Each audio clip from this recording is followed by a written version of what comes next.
Hotel স্টাইলে মজাদার একটা ডাল ভুনার রেসিপি তৈরি করে দেখাচ্ছি। আশা করছি আপনাদের কাছে ভালো লাগবে। চলুন তাহলে দেখে নিয়ে যাই। এর জন্য এখানে 1 কাপ আমি ছোলা বুটের ডালকে খুব ভালোভাবে ধুয়ে এটাকে 3 ঘন্টার জন্য পানিতে ভিজিয়ে রেখেছিলাম। এখন একটা প্যানের মধ্যে দিয়ে সামান্য একটু হলুদ আর লবণ দিয়ে এটাকে পানি দিয়ে খুব ভালোভাবে আমি সিদ্ধ করে নিব। 10 মিনিটের মতো সিদ্ধ করে নিয়েছি। ডালটা মোটামুটি সিদ্ধ হয়ে গিয়েছে। এখন এটাকে আমি একটা সাইডে রেখে দিচ্ছি। অন্যদিকে একটা প্যানের মধ্যে 1/3 কাপ দিচ্ছি রান্নার রেগুলার তেল।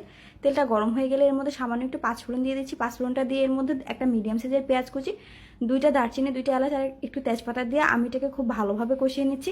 এর মধ্যে দিয়ে দিচ্ছি 2 চা চামচের মতো আদা রসুন বাটা, দিচ্ছি একটা মিডিয়াম সাইজের টমেটো কুচি, 1 চা চামচ লাল মরিচের গুঁড়া, ধনিয়ার গুঁড়া আধা চা চামচ এবং লবণ।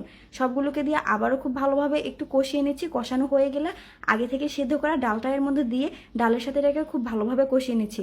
কষানো হয়ে গেলে এর মধ্যে 1.5 কাপের মতো পানি দিয়ে দিচ্ছি জিরা এবং কাঁচামরিচ। এটাকে খুব ভালোভাবে একসাথে মিশিয়ে দিচ্ছি। মিশানো হয়ে গেলে ঢাকনা দিয়ে ঢেকে ভাবে রান্না করব। অন্যদিকে একটা প্যানের মধ্যে আমি 2টা শুকনো মরিচ দিচ্ছি, 2 কোষ রসুন কুচি, এটাকে গোল্ডেন ব্রাউন করে ভেজে এখন এর মধ্যে সামান্য একটু লাল মরিচের গুঁড়া দিয়ে এখন রান্না করা ডালটার উপরে দিয়ে দিলেই ব্যাস রেডি হয়ে গেল মজাদার ডাল ভাজি। Thanks for the watching, bye bye.